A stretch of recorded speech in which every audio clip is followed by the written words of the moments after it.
기말고사까지 모두 끝나면 내신인 교과 성적은 마무리됩니다. 하지만 방학까지 학교 활동은 계속되기 때문에 이 시기에 해야 할 일인 교과 세특 및 창체 관련 탐구 활동에 대해 설명하려고 합니다. 2026학년도 한양대 입시 설명회 자료입니다. 한양대의 학생부를 읽는 방법은 학생의 역량을 비교하는 횡단 평가라고 합니다. 서로 다른 교사들이 학교생활 기록부에 적는 교과와 비교과 활동에 대한 평가에서 한양대가 원하는 학생의 역량을 파악합니다. 비교과 창의적 체험활동, 교과, 세부 능력 및 특기사항, 행동 특성 및 종합 의견 위주로, 학업에 대한 것은 세특, 인성은 행특 위주로 평가한다고 했습니다. 따라서 학생의 강점이 지속적으로 빈도 있게 표현되어야 하며 학목 간 역량을 학년간의 비교 검증으로 평가를 하게 됩니다.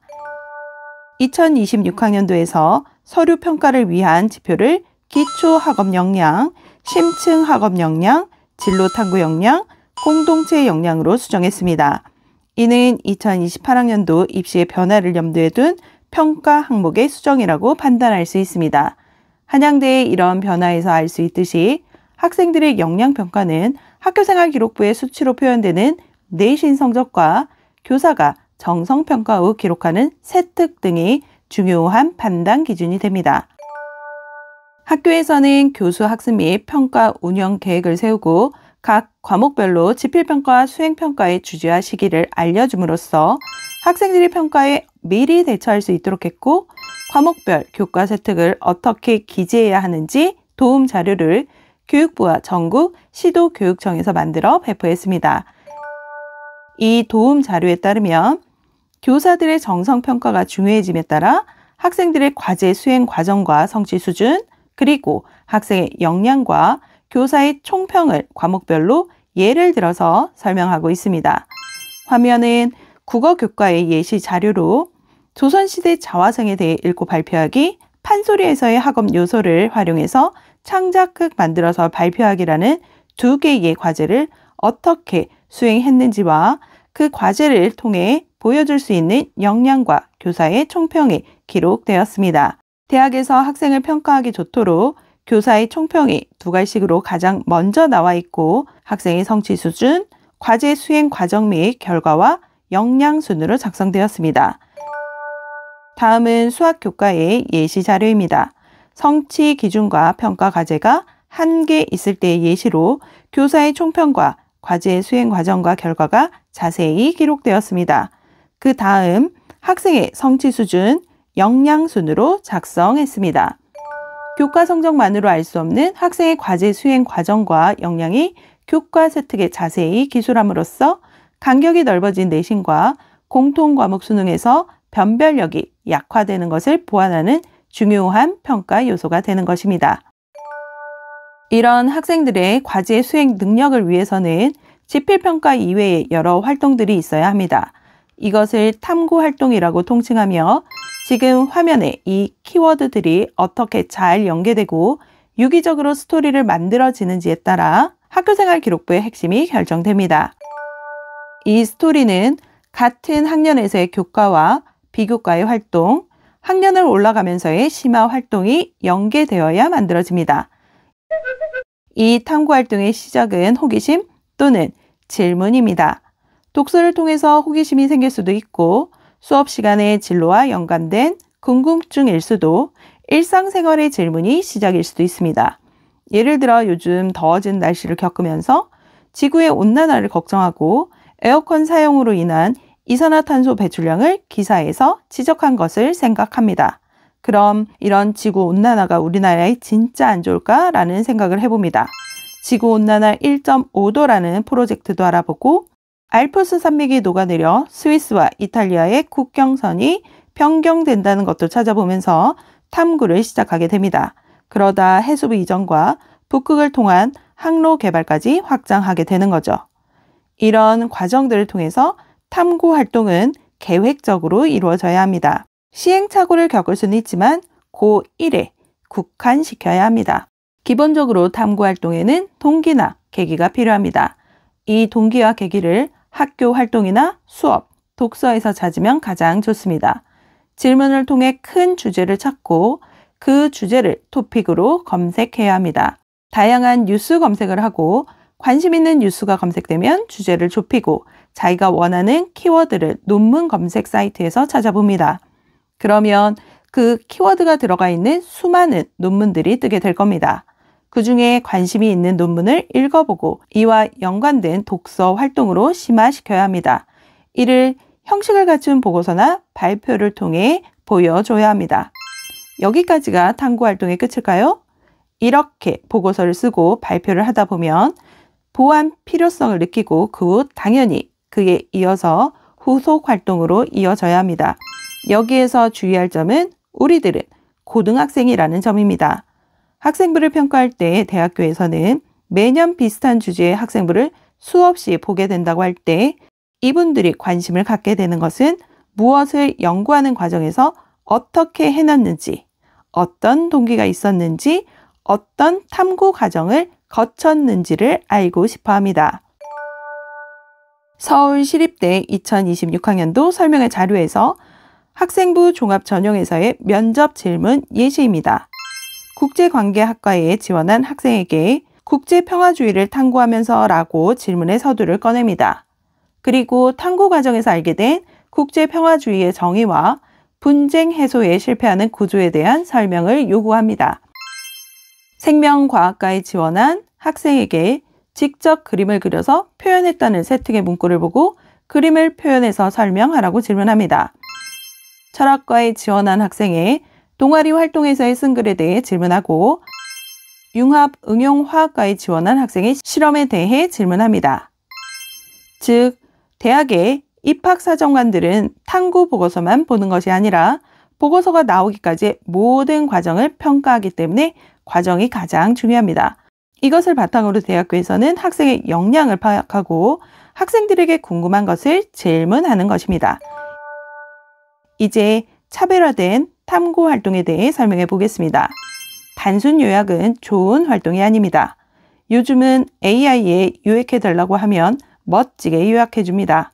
당연히 대학에서는 알고 있기 때문에 단순 요약이 아니라 요약하고 배웠던 부분들에 대해서 여러분 나름대로의 기준을 가지고 비교도 하고 분석도 해야 합니다. 이것을 바탕으로 보고서에는 반드시 자신의 관점, 견해, 제안, 주장이라고 하는 주관적인 면이 들어가야 합니다. 이렇게 이론적인 면을 공부한 다음에는 실험이 포함되어야 하고 인문계열 학생의 경우에는 실험 대신 적용된 실제 사례에 대한 시연, 예를 들어 캠페인 같은 활동을 해야 합니다. 그리고 이 모든 활동은 폭넓은 배경 지식이 필요합니다. 차별화된 탐구 활동을 위해서는 배경 활동을 통해서 채워주어야 합니다. 먼저 독서, 책을 읽더라도 제대로 읽어야 합니다. 즉, 분석적으로 사고를 해가면서 읽어봐야 합니다. 이 독서라고 하는 것은 모든 활동과 연계되어야 하고 팁을 드리자면 여러분이 써야 하는 교과 보고서도 반드시 한 과목당 최소한 한 권의 책 정도는 들어가야 되는 사실 꼭 기억하기 바랍니다. 비단 책만 읽는 게 독서가 아닙니다. 기사를 읽어도 독서고 논문처럼 어려운 내용을 읽어도 독서가 됩니다. 책을 읽다가 중요한 내용이 나면 발췌해서 정리해야 합니다. 이렇게 정리한 내용들이 바로 보고서에 인용되는 중요한 부분입니다. 그리고 리서치 활동입니다. 검색은 구글이나 네이버만 가지고는 좋은 내용을 찾을 수가 없습니다. 단순히 구글링이나 네이버 블로그에 나오는 것보다 전문성을 가진 논문을 검색해서 꼭 활용해야 합니다. 이제 보고서 작성입니다. 보고서는 1번부터 6번까지 만들면 되는데 가장 중요한 것은 5번, 보고서의 결론 및 고찰, 즉 자신의 주장과 제안, 의견이 들어가는 부분입니다. 차례대로 설명하면 1번, 서로는 이 보고서를 쓰게 된 동기를 씁니다. 이 동기는 독서가 될 수도 있고 학교에서 만든 특강 프로그램일 수도 있고 수업이나 과제 수행평가가 될 수도 있습니다. 2번, 이론적 배경은 주로 학생들이 보고서 작성이라고 하면 이 2번에 포커스를 맞춰 쓰는 경향이 큰데 이 두 번째 이론적 배경은 그렇게 중요하지 않습니다. 여기에 연관된 교과 내용이나 이론적 배경 등을 작성하는데 이건 남들이 했던 것을 단순하게 리서치 활동을 해서 요약하는 내용입니다. 기본적으로 이론적 배경이 들어갈 부분은 연구를 하면서 내가 생각했었던 가설을 제시해 줘야 합니다. 그리고 이 가설을 뒷받침하는 이론적인 개념을 정리해야 하는데 남이 쓴 것을 그대로 컨트롤 C, 컨트롤 V 하기보다는 자신의 힘으로 정리하고 요약해야 합니다. 그래야 나중에 진짜 내가 이 활동을 통해서 무엇을 배웠는지 표현할 수 있습니다. 전문 용어가 들어가야 되고요. 글로만 하기보다는 도표나 그림도 같이 넣어주는 게 좋습니다. 3번 연구 방법에는 탐구 과정의 내용이 들어가야 합니다. 어떻게 자료를 수집했는지, 어떤 내용인지, 이 내용이 어떻게 전개되었는지 분석하는 자료를 기록해야 하고 설문조사를 했다면 조사 인원이나 설문조사 내용도 들어가야 합니다. 그리고 실험이나 데이터를 활용한 활동을 했다면 그 방식 역시 이 부분에 넣어주면 좋습니다. 그리고 4번 연구 결과입니다. 탐구 또는 연구를 했어요. 그럼 결과가 나오겠죠? 이 연구를 하기 전에는 A라는 것은 B가 될 거라는 예측 결과가 있었는데 실제 결과 C가 나올 수도 있습니다. 그러면 예상했던 B와 실제 결과 C가 왜 이렇게 달라졌는지 써주시면 됩니다. 이때 도표나 그래프, 표로 시작하면 더 보기 좋은 보고서가 나옵니다. 이제 가장 중요한 5번입니다. 여태까지 해왔던 모든 활동들은 5번을 쓰기 위해서 한 겁니다. 가설을 제시하고 실험 과정을 통해서 가설이 틀렸다는 걸 알았어요. 그럼 왜 틀렸는지 알아야겠죠? 혹시 이 연구 활동을 친구들과 함께 했다면 친구들과 고민하면서 그 내용을 작성해야 합니다. 그리고 이 탐구 활동을 통해서 어떤 느낌이 들었는지, 어떤 지적 성장을 했는지, 혹은 다음에 어떤 내용의 추가적인 탐구 활동을 할 건지를 작성해야 합니다. 이 부분이 바로 학생부의 주요 기재사항이 됩니다. 그리고 6번, 참고 문헌은 탐구의 신빙성을 높이는 장치이기 때문에 꼭 작성해야 합니다.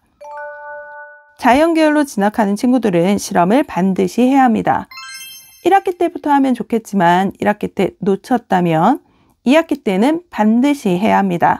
혼자 할 수 있는 실험도 굉장히 많습니다. 그리고 실험에 있어서 중요한 점은 실험을 하고 나서 꼭 이와 관련된 이론과 이론에 대한 보고서를 작성해야 합니다. 고등학생들이 하는 실험은 그렇게 대단한 실험이 아니기 때문에 스스로 친구들과 함께 이런 실험을 했어요를 어필하는 과정입니다. 이를 보완하기 위해서는 이론과 관련된 보고서를 꼭 써야 합니다.